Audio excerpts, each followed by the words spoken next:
As soon as I look at these choices, I am pretty sure I can eliminate 2 right away. One of the most useful strategies for punctuation questions is remembering the purpose of a semicolon. Remember, the semicolon 98% of the time is going to be used to connect 2 complete sentences that could stand alone. So we need a complete sentence beforehand, a complete sentence after. Occasionally we use semicolons for complicated lists, but if that's what's going on in a sentence, we will know.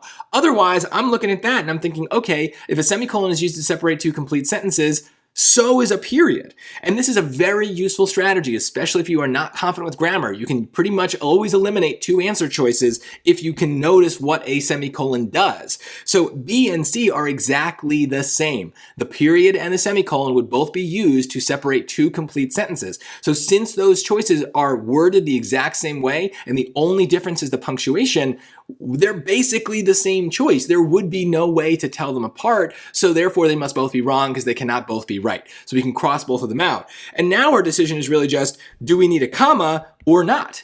That's an easier choice, or at least something that's easier to think about as we go through the sentence. We don't need to worry about these weird punctuation marks.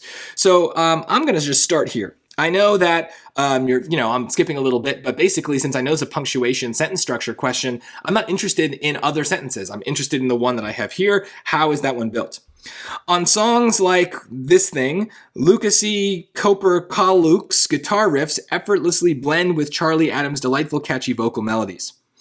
Well, I don't see any reason to put a comma here. I've just kind of read that. A comma is supposed to be a break, and I don't really want to say this, right? I want to say, I don't know if that's a he or a she. I don't know if it says that earlier, but basically I'm going to say, I'm going to assume it's a she. Her riffs, guitar riffs, effortlessly blend with Charlie Adams' vocals, right? That's the sentence. There's no reason to break this off. We couldn't insert that break there and think, okay, that part of the sentence isn't necessary.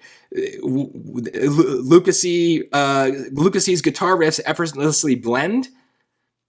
Blend with what, right? The word blend requires that kind of like extra thing, that we blend with something. So we need that, and we are given it, but why would we separate that from the main sentence with a comma like they do in choice A? A comma is a break in the sentence, showing us where we can break things apart, remove pieces, and separate the sentence into little parts. And so if one of those parts is unnecessary, then we wouldn't have a sentence in this case anymore. It would just be kind of empty. And so we need that all to kind of flow together, and that's why choice D is right. No punctuation necessary. Just let it all flow together without any interruptions or breaks, and we are totally fine. But like I said at the beginning, that semicolon rule is really, really useful. Commas have lots of rules and they can be confusing. So if you memorize the rules for the more advanced punctuation marks like semicolons and colons and periods, it becomes easier to understand what's going on, and maybe you can eliminate some answers very quickly by applying some simple tests to the choices and to the sentences. So just think about that, and you can probably double your odds of getting a lot of questions right.